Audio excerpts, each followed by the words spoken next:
Welcome to Manager Tools Podcast. Today's topic, how to be effective in everyday conversations.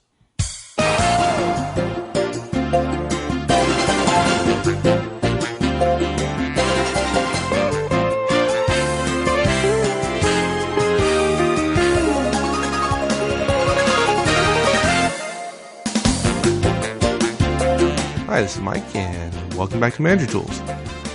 We spend a great deal of time on managerial communications, and for good reason. Managers rely on communications to achieve the very basic requirement of their role of aligning and inspiring others to achieve more than they could do on their own. But there are a lot of different kinds of communication. We've talked about meetings and feedback and coaching and late-stage coaching and delivering reviews, and there are hundreds more, including plain old conversations. Aren't conversations our most frequently used verbal communication form? So why does everyone want to know the right way to do all those other managerial communications, like feedback, like I really need to mention feedback, right? But nobody seems to ask about conversations.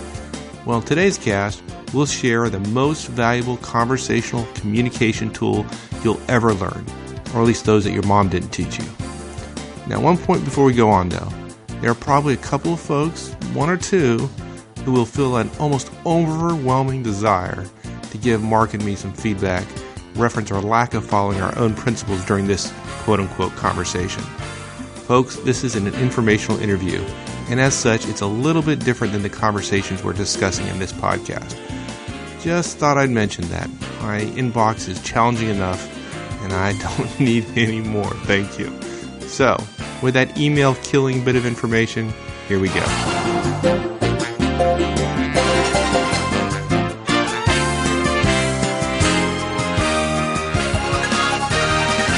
I find it really funny that the art of conversation isn't taught anywhere. You know, just another example of why management is so difficult for so many people. Why do you think that is? Well, I think what's interesting about it is no one would assume that you're supposed to teach conversation, right? I guess it would, because kids converse with their parents. You'd assume that parents would be the first one to teach it. So it's just another one of those things that relates to management that is so, it's just personality school of thought. And we don't have to teach that because everybody knows how to do it. You agree? I absolutely agree. But they really don't teach conversations, do they? No. On the other hand, I feel that you're getting ready to tell me, you're getting ready to share let me tell you about a horrible conversation I had recently. Am I right? Yeah, I think you actually just saved yourself and our listeners. So I'm sure they appreciate you stopping me going down that path. So I'll save that story for a later time. But, suffice it to say, we've all had those moments, right? And of course, they're not confined to managers, are they? No. Some executives are absolutely full of their own gaffes. That's for sure. I think everybody can admit to being painted with that brush, and malapropisms, one of my favorite things, are the least of it. Malapropisms. If everybody wants to know how to spell that so they can go look that up, just send me an email because I have the show notes. You'd have to know who Mrs. Malaprop is. You'd actually have to know something about literature, but we don't. This is not a cast about literature. Well, I just thought I'd use this as another example of why it'd be good to buy premium content. Yeah. Oh, I'm sorry. Not that I'm the sales and marketing guy or anything.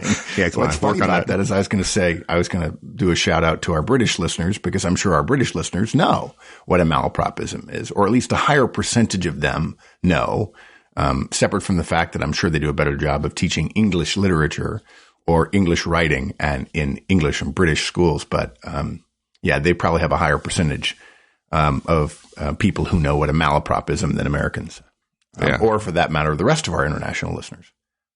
So, okay. So, sorry, folks, for that little. Oh, that is going to go down. If there's ever a vote among our listeners about the most worthless tangent ever, that would be it. And I started it.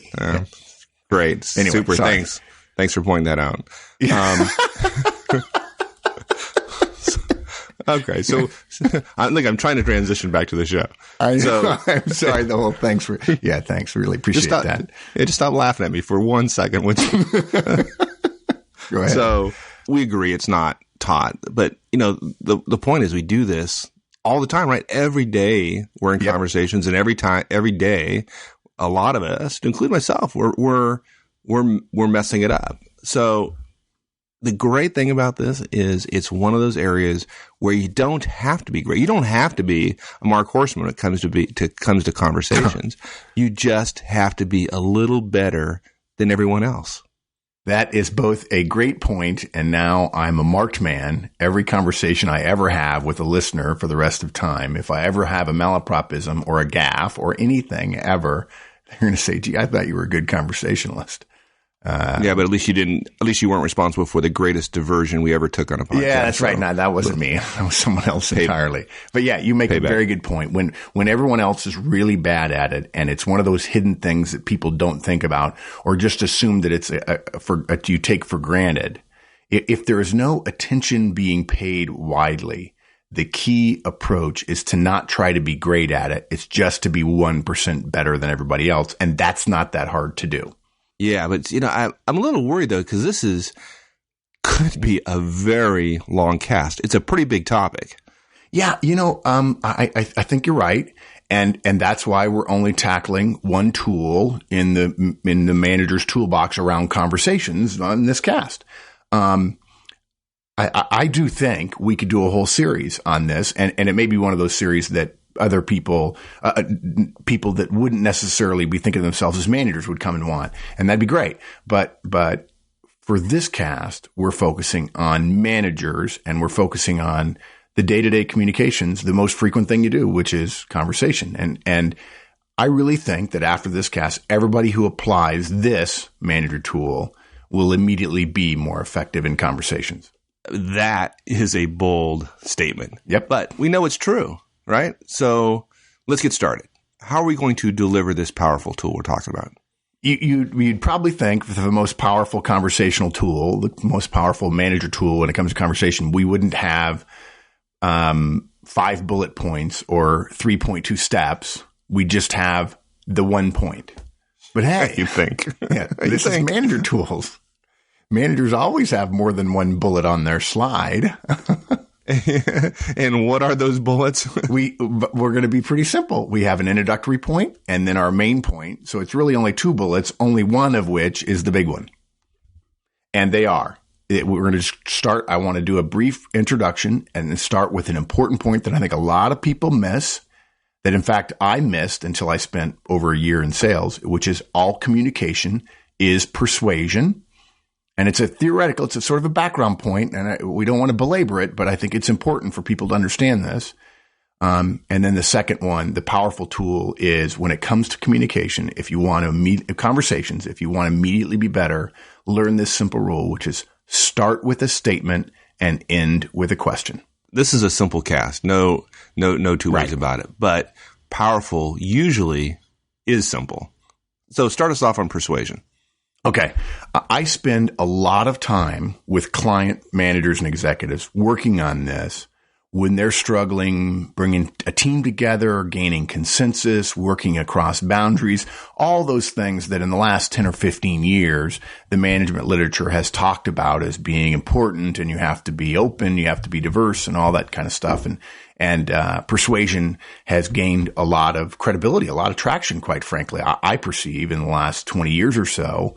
At least in my career. It may have been around forever and people have been talking about it, but I feel like it's left academia to some degree, and it's gotten more widely used than just persuasion. I think it was a dirty tool before, and I think now effective managers know that you can't just be yourself all the time with everyone and get everything you want and need. Effective managers know that we're always, all of us, are in a constant state of building and destroying relationships. Or put it differently, we're always trying, perhaps, to build relationships, although sometimes we destroy relationships. And as I like to say, margins and relationships are both the same. They're always decaying. So we don't have to destroy relationships. Just not working on building them causes them to be destroyed over time. So effective managers know that. Like it or not, relationships, roles, and the formal roles and the relationships that go around those are constantly in flux. And we're nearly every moment we're communicating or not communicating with someone having an effect on those roles and relationships around us. Yeah, and anyone who's ever had an email that they send out that created these hugely unintended consequences knows that lesson. I sent out an email one time to a peer of mine in a kind of a heated moment, and oh my God, I was smart enough to realize like half an hour after sending it that, I think I need to go make a personal visit to this person's office. Debbie, you'll know. Oh yeah. Oh gosh, you'll remember. And she was spitting. I mean, literally, just like spittle was flying out of her mouth as she was giving me feedback about my email. Well, even if you're a fairly new listener and you're you're not a manager yet, even if you haven't done it yet, you haven't stepped into the puddle yet, you know what it means when somebody tries to retract an email message. So many of our listeners are on Outlook or Exchange servers or on a common server, and there's some ability to retract a message. I must tell you, as much as I want to honor someone who's saying, no, I want to retract a message. And yes, usually it's a meeting notice or something like that, or it's a distro that was incorrectly, the wrong distro was sent for a particular message. But if I get a note saying that such and such sender is requesting to retract or has retracted that message, the first thing I do is I look for that first message. No doubt about it. What has gone so wrong that there needs to be a retraction? And there's something about train wrecks that are vaguely, darkly interesting to people. Yes, absolutely. And that was a huge train wreck. But in any case, it occurs to me, and I think you'd agree, that we really see that as an aberration. But it's really illustrative of this thing we're talking about. It's just proof of this rule in this real big, messy train wreck way. Yep. Yeah. Look, we don't think about this enough.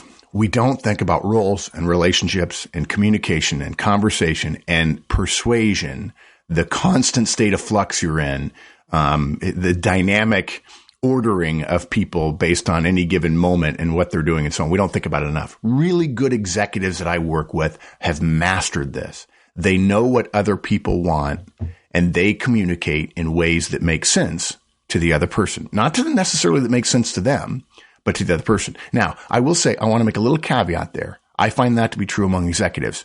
Careful, folks. When you see a bunch of executives talking, if you're not at their level, if you're a couple levels down and you see some executives working together, a lot of times managers observing executives working together make a mistake, and they don't think that they see executives changing their delivery for different people. And part of the reason for that, I'm just going to be very blunt, is there are a lot of high Ds, dominant people at the top of larger organizations. They don't necessarily have to do it. If you're not at their level and you're particularly not a dominant person, you won't see some of the subtleties as easily as if you were at their level and if you shared their natural communication style, because you could see the subtleties if you were at that level. You won't see it if you're a couple levels down. So don't assume that just because you always see that particular CFO or COO being very direct and very forceful, don't assume that she is always being herself. She's actually subtly making adjustments to another dominant person in the room. You have to see them working with different groups, disparate groups, in order to see them really working on it.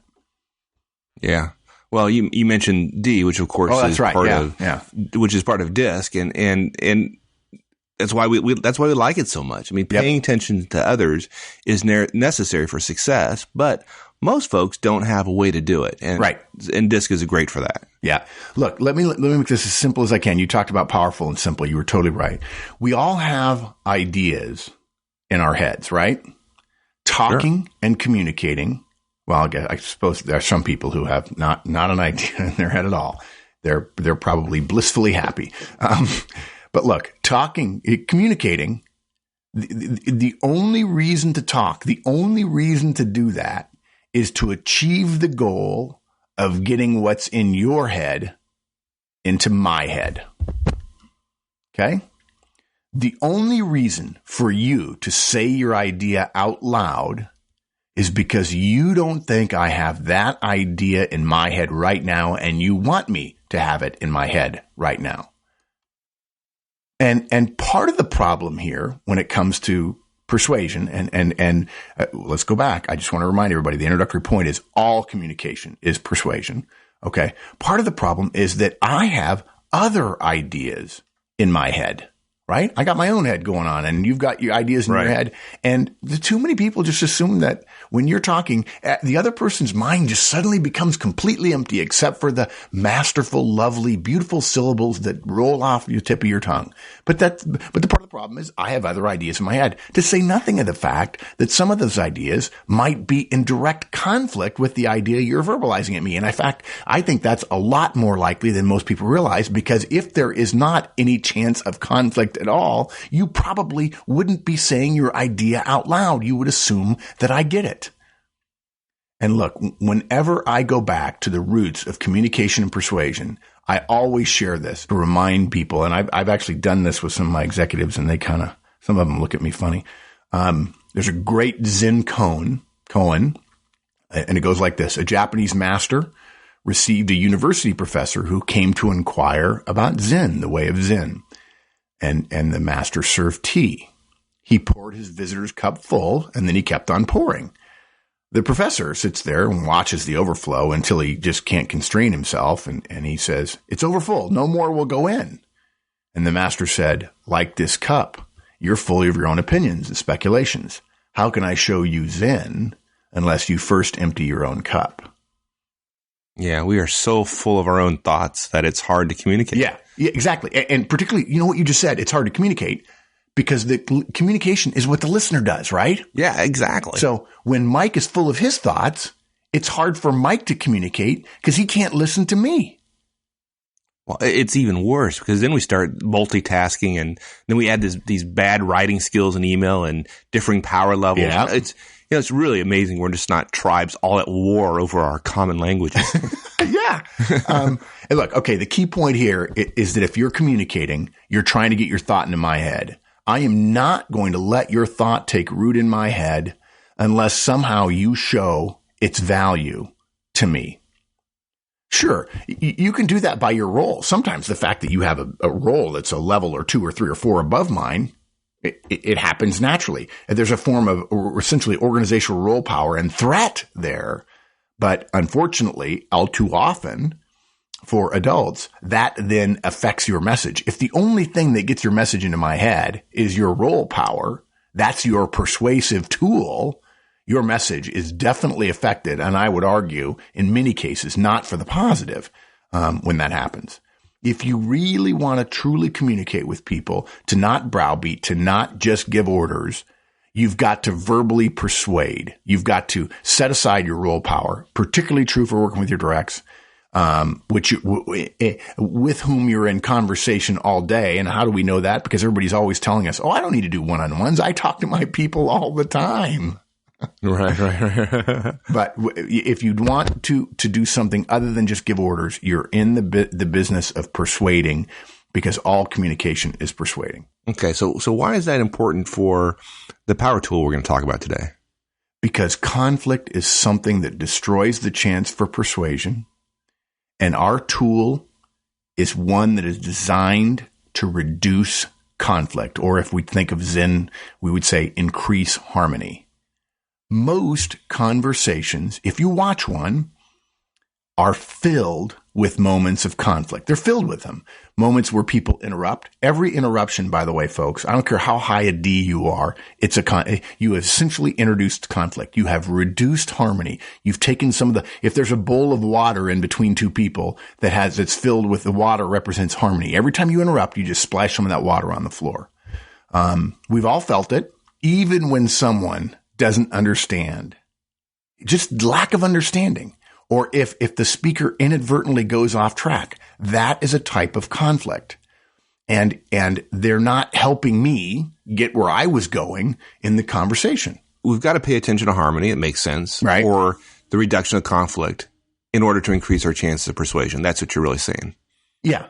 And if you by that, if you've ever been in a conversation, well, look, here's the most direct way I can put it. If you've ever been in a conversation where you knew you were trying to persuade someone and you felt a moment of tension and that tension worried you, you have had the learning moment, which is, tension, not feeling like I'm getting where I need to go. That is opposed. That is not helping me persuade this person.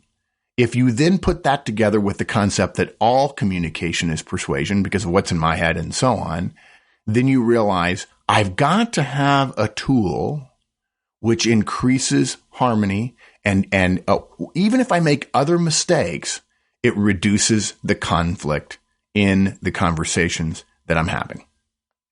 Okay. And we're saying you can do that simply by starting with a statement and then ending with a question. Yep. Now, there are a bunch of other things you can do, but yes, I have found this is the single most powerful thing that I can do that doesn't take any thinking. Oh, there's a lot of conversational techniques we'll share over the years that are subtle, that take a little bit of cleverness or a little bit of thinking about the other person and where they're coming from and so on. Look, there are many things you can do to improve harmony and get to persuasion. Some of them you only use them in negotiations. Some of them you use in everyday discussions. This tool is one you don't hardly have to think about. You can use it all the time. And I'll tell you something else too. This is probably my favorite part of it, other than the fact the purpose of it is to increase harmony. And look, let me be very blunt about this. I know that because of my style, although I'm really not always this way on my on-air persona, but I know because of my style, I can reduce harmony pretty easily. Just like you said, Mike, I'm always splashing water out of the bowl. I need this, and I'll tell you why. The thing I like most about this is this tool can keep a conversation going almost forever. And people don't understand why it is that they don't really feel it when you're using this tool in your head and working with it. People will be amazed at how you can keep a conversation going forever if necessary, which in many cases is great for extending the time away from a moment of tension. It definitely, this tool reduces the chance for awkwardness. And something else that most people don't think about in organizations today, where they mistakenly believe that all relationships all totally revolve around role power. I'm not saying role power is not important, but it doesn't totally revolve around it. This tool will help others believe that you are showing them a great deal of respect. And in fact, you can't use this tool for a while without feeling more respect for the other person, because it essentially says, we're in a dynamic discussion here, and I'm going to honor you by using this tool, and it will make it easier for you to talk to me and for you to hear me talking to you. Yeah, and let's be clear here about this tool, because really we mean it exactly as it sounds. When you're in a conversation with somebody and it's your turn to talk, you simply start out with a statement, not a question. Right. And then you end with a question, not a statement. Bingo. And there are people right now going, what? And they don't realize that a lot of times they start with questions, or they get asked a question and they respond with a question. Okay, I'm getting ahead of myself here. But look, using the conflict analogy, in a typical conversation, to some degree, it looks like a tennis match. Back and forth, back and forth, back and forth. In normal conversation, you speak when it's your turn, or when you think it's your turn. And unfortunately, the moment you interrupt somebody, and half of the world tends to interrupt and the other half tends to wait, in normal conversation, you speak when you think it's your turn, and half the argument says, well, it's my turn when I think it's my turn, regardless of whether the other person's not done talking, which is, that's the half I'm on. Tension and conflict. Frankly, sometimes it's not easy to tell when it's your turn. And as I've said, for many of us, we speak out of turn. Yeah, and this is where our one breath rule comes from, right? It's just really to slow many of us down. Right. If you want to be effective in conversations, if you want to have a chance at persuasion, one of the quickest ways to destroy harmony is to interrupt the other person. Or put differently, to start talking before they're through talking. Oh. And people can see it. I mean, I several times in the last couple of minutes, I've interrupted you, and I'm sure it is clear to many of our listeners that it throws you off. There is a moment of hesitation. It throws you off your game, and it destroys the conversation. I did it on purpose to make a point. I wasn't demonstrating how stupid I am in not following our own advice. But people, you can hear it. You can hear it. So just stop interrupting. Somebody even said to me once, when you and Mike are on air, you interrupt a lot. And I said, gosh, I am so sorry. I look back and I listened and I talked to the person later and I said, I don't see it. And so he actually said, like, just now you did it. And he was talking and I said, okay. He said, you interrupted me. I said, oh, now I don't want to get into this whole discussion of interjecting versus interrupting, but there is a difference. There is. But yeah, I think, quite frankly, that the moment you interrupt, you destroy harmony. So look, maybe we could have started with an even simpler rule. Don't talk when the other person is talking. And by the way, what I liked about what you said is you said, one of the ways to destroy harmony is interrupt the other person, or put differently, to start talking before they are through talking. Let me just be clear for those of you who like to interrupt. Even if you don't think you're interrupting, let us be clear about what the definition of interrupting is. Interrupting is to start talking before the other person is through talking. Interrupting, if you've decided that you have a burning desire to speak, it doesn't mean that it's not interrupting. It's still interrupting, even if you believe you are about to speak directly God's idea. Even if the thing you are saying is so important that you will die if you don't speak it, it still technically is interrupting if you start talking before the other person is through talking. And I think the reason why a lot of people don't think they're interrupting is, if I believe at that moment that my idea is more important than them, I'm not interrupting. No, the definition of interrupting really is to start talking before they're through talking. And I promise you, I think I've said this before, if you ever want to know who a boss is in a conversation and you don't know the two people who are talking, but you know it's a boss and a subordinate, wait 5 minutes and you'll be able to know simply by counting who interrupts who more. Bosses interrupt more. And if you wonder why you don't hear great things from your subordinates sometimes, it's because you interrupt a lot and you tell them, I don't care what you're saying. You reduce conflict, or you increase conflict, you reduce harmony, and people won't try to persuade you. And communication is degraded and relationships are degraded unless you want to rely on role power. Okay. Yeah, and one additional hint, one additional point to be made here. Some people think that interrupting is simply a way of saving the other person some breath. I'm so smart. I already know what you're saying. So I'm just trying to save you some time. Not so much. Or as the high D's would, the dominant people would say, don't talk while I'm interrupting, or actually feel free to keep talking while I'm interrupting. It's not doing you any good. And I'm talking so loud, I know you can hear me and I'm not listening to you anyway. Yeah. Classic. Yeah. Okay. Look. Okay. So I'm a little bit of a rant there and I'm sorry. Let's be clear though of why you never simply ask a question, that you always respond to either a question, or if they don't ask a question, you make a statement first. Here's the second most important thing you're going to hear in this cast. No matter how simple it seems, smart conversationalists, and therefore effective managers, because they know they're in conversations all the time, never simply ask a question all by itself because, okay, this is what's really important, because a question is harder to perceive as indicating that you understood what the other person was saying before you formulated your question. You make a statement first to indicate comprehension, to add to respect, to increase harmony. And for those of you who are not liking the word harmony, Mike and I learned this the long way. We went to the military academy and then we were Army officers. Harmony was not a word that was in our language, or maybe it was in yours, Mike. It wasn't in mine. No. But I have learned this through long, hard paying attention to communication and conversations. So you first make a statement to indicate that comprehension, to allow the other person to have spoken their piece, to have shown them respect, to build harmony, and then you ask your question. Maybe it's as simple as, I got it, or I see, or you're right, or or I don't know, or I hadn't thought of it that way, or okay, thanks, or thank you.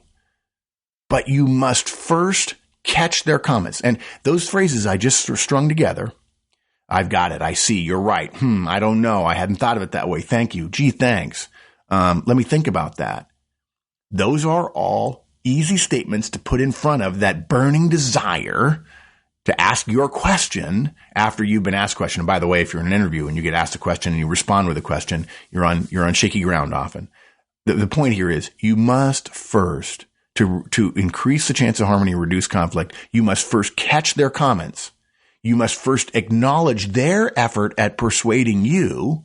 You must respect their foray, if you will, before you throw something back at them. You must allow them to hit the ball to you in a tennis match and say, okay, I know it's on my side of the net, or they won't respect your efforts at communicating with them. And when you ask the question back, they won't answer it. Yeah, but that's not the only reason for this principle, though, right? No. In fact, that's just the sidelight of,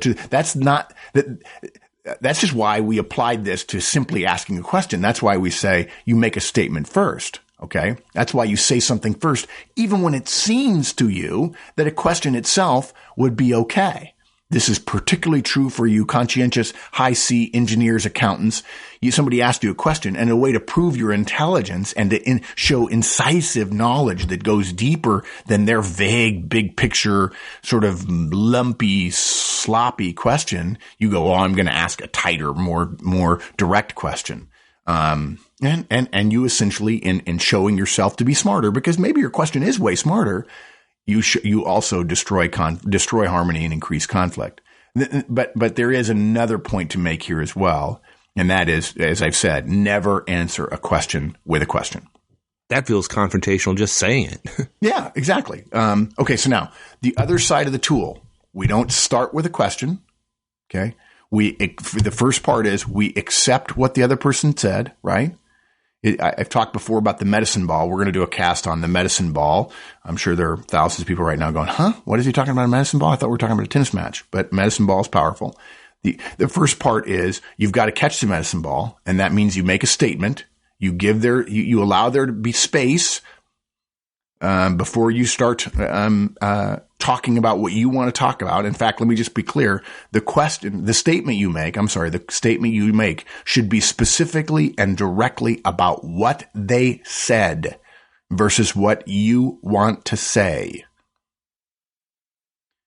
And then the second part is the question you're going to ask. And we recommend that you end virtually every one of your contributions to the conversation you're having with a question. Okay, that sounds easy, but why is that? Because it's their turn to talk. And you want them to not only know that, but you want them to be able to start what they say with a statement as well, which says, I heard you, I respect you.